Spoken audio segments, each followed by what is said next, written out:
의원의 발언이 있겠습니다. 원내 지도부 김병기 호가 닷을 올렸습니다. 진심으로 축하합니다. 김병기 원내대표의 말처럼 앞으로 6개월이 개혁의 골든타임입니다.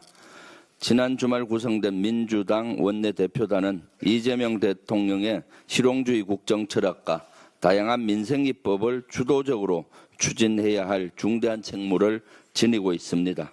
민주당 지도부는 원내대표단과 함께 한마음 한뜻으로 힘을 모으겠습니다. 함께 뿌린 씨앗이 풍성한 결실로 이어질 수 있도록 최선을 다하겠습니다. 김용영과 여인영 등 내란숙의 일당에 대한 구속기간 만료일이 임박했습니다. 이대로 풀려나면 내란숙의 일당이 윤석열처럼 반바지 차림으로 자유롭게 거리를 활보하는 모습을 우리 국민이 지켜봐야 합니다. 참담한 사항을 맞이하는 겁니다.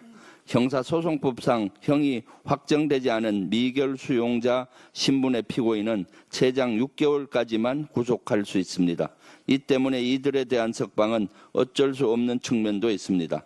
그러나 구속영장에 기재되지 않은 다른 혐의로 기소하면 추가 구속이 가능합니다. 오늘 윤석열의 내란 우두머리 사건 7차 재판이 열립니다.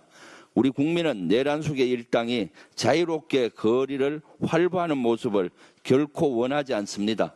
법 앞에 평등 원칙을 심각하게 위배하는 행위이고 우리 사회의 정의를 훼손하는 것이기 때문입니다. 검찰과 특검이 적극적으로 추가 기소에 속도감 있게 나서야 하는 이유입니다. 그렇지 않고 이들이 풀려나도록 놔둔다면 사법 불신은 더욱 커질 겁니다. 특히 검찰은 끝까지 최선을 다하는 모습으로 국민의 신뢰를 조금이라도 회복하기를 바랍니다. 이재명 대통령이 주요 7개국 G7 정상회의 참석차 오늘 출국합니다. 취임 12일 만입니다. 역대 대통령 가운데 가장 빠른 국제외교 무대 데뷔입니다.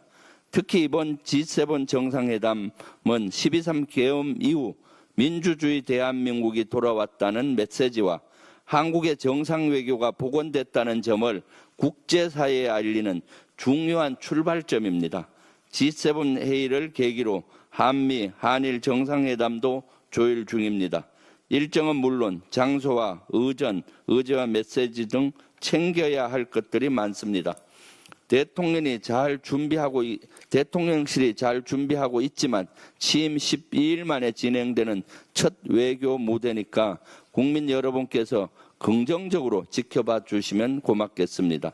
G7 정상회담에서는 이스라엘, 이란 충돌 문제도 논의될 것으로 보입니다.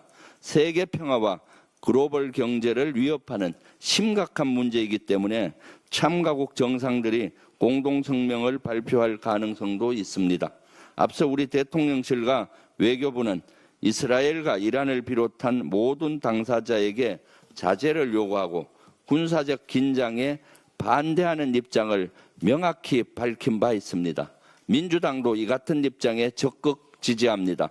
양국이 자제력을 잃지 않고 대화를 통해 문제를 해결할 수 있기를 진심으로 바랍니다. 민주당은 정부와 함께 그리고 국제사회와 함께 문제 해결을 위해 노력할 것입니다. 평화가 곧 경제입니다. 안보가 곧 민생입니다. 사실 이번 이재명 정부는 인수위 없이 출발을 했습니다. 그렇기 때문에 아직 대통령실 구성도 제대로 되지 않고 내각도 구성되지 않았습니다. 신속한 내각을 구성을 해서 국정 안정을 취해야 합니다. 내란 청산을 통해서 경제위기 극복을 조속히 해야 합니다. 그럼에도 불구하고 국민의힘은 인사검증 명목으로 국정 발목 잡기 네거티브에 골몰하고 있습니다. 김민석 국무총리 후보자 인사청문회 기간을 연장해야 한다 등 이런 엉뚱한 소리들을 하고 있습니다. 국민의힘은 더 이상 이렇게 인사검증 명목으로 국정 발목을 잡을 것이 아니라 신속히 내각 구성하는 데 협조하십시오. 반성 없이 국정 발목을 잡기만 한다면 계속 내란 옹호 정당, 내란 정당이라는 오명을 계속 썰게 될 것입니다. 내란 청산 없이 어떻게 민주주의를 회복할 수 있겠습니까? 내란 청산을 위해서도 새 정부에 힘을 실어줄 것을 간곡히 당부드립니다. 이상입니다. 다음으로 이현주 최고위원의 발언.